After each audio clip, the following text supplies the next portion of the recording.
Hello, so I'm in the greenhouse again, as you can see, obviously. But what I thought I would show you was that even though shirt sleeves now, November the 6th, beautifully warm in here. As you can see, it's a beautiful blue sky day outside. Still rather chilly, and especially with the breeze now, but lovely and warm in here, shirt sleeve weather. I could even have my shorts on. But I shot a video just a couple of days ago where I still had basil growing and peppers, etc, in here, but a couple of days, and it wasn't exactly even a particularly cheeky frost. It was down to around 0, I think, has destroyed everything. As you can see behind me, the tomato plant that was still going, obviously, as you can see, that's gone on, and this is a pepper plant. Oh, you can't even see that. There we go. This pepper plant here, look, that's got that. Yep, it's been frosted. And the basil, I was going to pick one more picking of basil, and that's all the basil's been had. So what I'm doing is I'm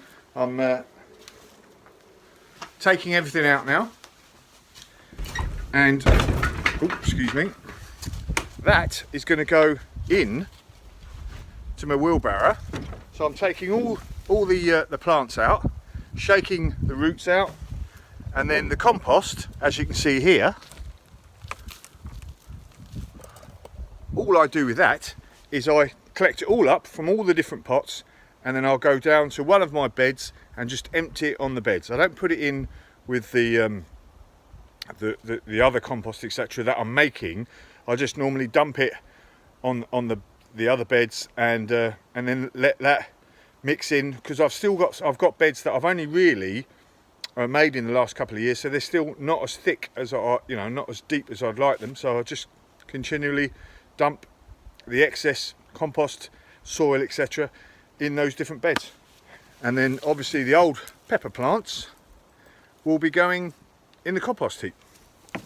I'll shred those down with my shredder, and they'll be going to feed next year's pepper plants. But again, all go. Oh, and my experiment has already gone wrong, I think. We can see the actual potatoes look like they've got that early season.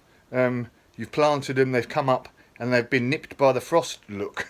So I think my experiment could have gone sideways before I've even got going. What I should have done is had a nice cover ready for that, but I didn't look at the weather forecast last night, and I could have put a fleece or something over there, and that probably would have protected them, inside the greenhouse. But the other thing I just wanted to say was, you guys who've just got greenhouses, even though you're in a greenhouse, it's remarkable how quick the air temperature drops as soon as the night time comes and it's not being heated by the sun. Temperature will go down straight, really quickly, and tender plants will get annihilated. But there we go. Lots of things going on. Sometimes things work, sometimes they don't. That's why you got to try them. And one good thing is my lavender cuttings that I took early on in the year. 1, 2, 3, 4, 5, 6, 7, 8 lavender cuttings. They've all taken, as you can see, roots at the bottom. Next year there'll be lovely plants for me. Job's definitely a good one.